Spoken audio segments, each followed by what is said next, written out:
गांव के किनारे एक घना जंगल था जिसमें एक छोटा सा शिव मंदिर स्थित था। यह मंदिर बहुत प्राचीन था और लोगों की आस्था का केंद्र था।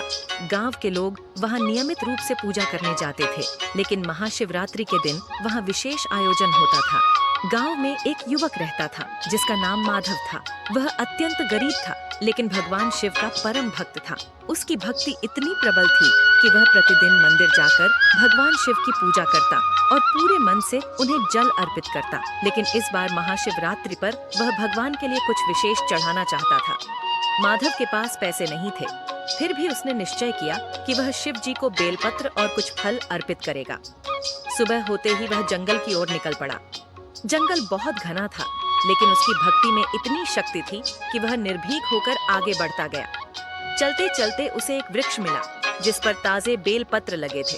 उसने बड़े प्रेम से बेलपत्र तोड़े और आगे बढ़ा। थोड़ी दूर चलने के बाद उसे एक जंगली फल का वृक्ष मिला। उसने वहां से कुछ मीठे फल भी तोड़ लिए। अब वह प्रसन्न मन से मंदिर की ओर लौटने लगा, लेकिन रास्ते में अचानक ही उसे कुछ डाकुओं ने घेर लिया। वे निर्दयी लोग थे और राहगीरों को लूटते थे। डाकुओं के सरदार ने माधव से पूछा, तू कौन है और कहाँ जा रहा है? माधव ने निडर होकर उत्तर दिया, मैं भगवान शिव का भक्त हूँ और महाशिवरात्रि के अवसर पर उनकी पूजा के लिए ये बेलपत्र और फल लेकर मंदिर जा रहा हूँ। डाकू हंसने लगे। हम भूखे हैं, हमें ये फल दे दे।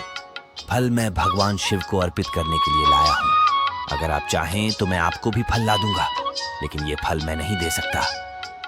डाकू यह सुनकर क्रोधित हो गए और उन्होंने माधव को मारने के लिए अपने हथियार उठाए। तभी वहां एक तेज प्रकाश हुआ और भगवान शिव प्रकट हुए। उनका क्रोध इतना प्रचंड था कि डाकू भयभीत हो गए। भगवान शिव ने माधव की भक्ति से प्रसन्न होकर कहा, वत्स, तेरी भक्ति ने मुझे बहुत प्रसन्न किया है। मांग, तुझे क्या वरदान चाहिए? माधव भाव विह्वल हो गया और बोला, हे प्रभु, यदि आप मुझसे प्रसन्न हैं तो कृपा कर इन डाकुओं को क्षमा करें और उन्हें सन्मार्ग पर ले जाएं।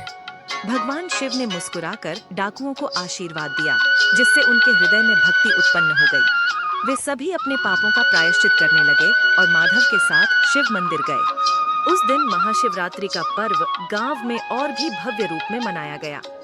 माधव की भक्ति की शक्ति ने एक चमत्कार कर दिया था। इस कथा से यह शिक्षा मिलती है कि सच्ची भक्ति में इतनी शक्ति होती है कि वह असंभव को भी संभव बना सकती है।